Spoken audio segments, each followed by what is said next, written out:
And welcome back to The Factor Uncensored. How you treat your coworkers can have a major domino effect. New research from the Journal of Applied Psychology says rude comments can not only affect morale in the workplace, it could also have an impact on someone's life. For example, a healthcare worker who may have felt slighted by another colleague may poorly execute a procedure that could save someone's life. That's petty as hell. Let's talk about it. Joining us to talk about it, therapist Dr. Bernadette Smith and Hilda Marcel, who works in human resources. So Hilda, let's begin with you. When you talk about someone who gets this angry or this upset at work, how big of a problem does it become on the job if your coworkers may not be treating you the way you want them to treat you? Then you are doing damage on the job. That is true, but all communication is perceived communication, first of all.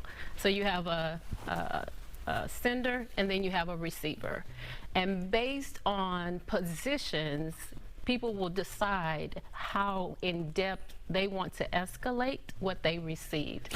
So if my colleague is supposedly that feels rude, familiar to me. if my colleague, how do I want to escalate what this I just received? What I just received. I decide if how harmful this is to me, right? Because if it's my manager who I am perceiving to be rude, you best believe I'm going to respond a little bit differently than a coworker who I've worked beside for a year or two.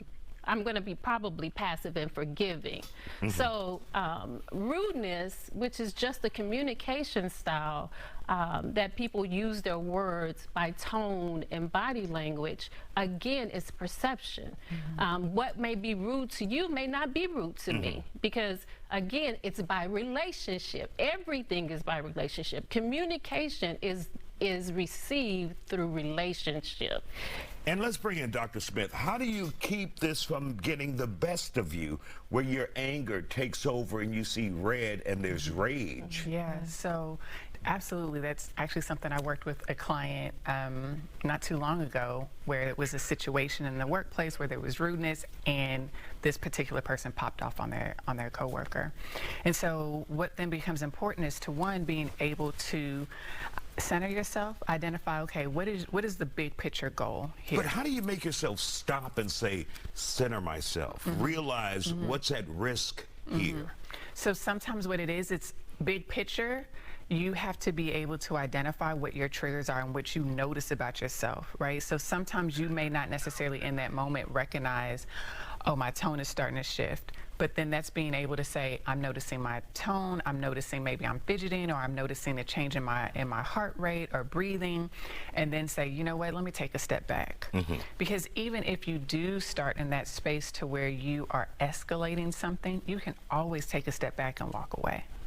And so I think what becomes important is a couple of things. One, you know who's being rude to you. You know?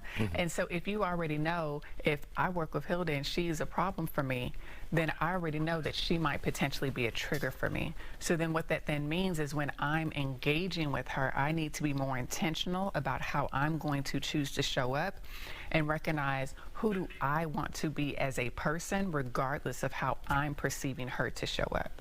What always helps me dealing with someone is knowing who that person is and having expectations, knowing what they will give me back. And that way you're like, okay, I got my blinders on. I know this one. I know how to sit. Because at the end of the day, we personalize things that may not be our stuff to personalize. Absolutely. Thank you all for joining us here on The Fact. Thank you for joining us.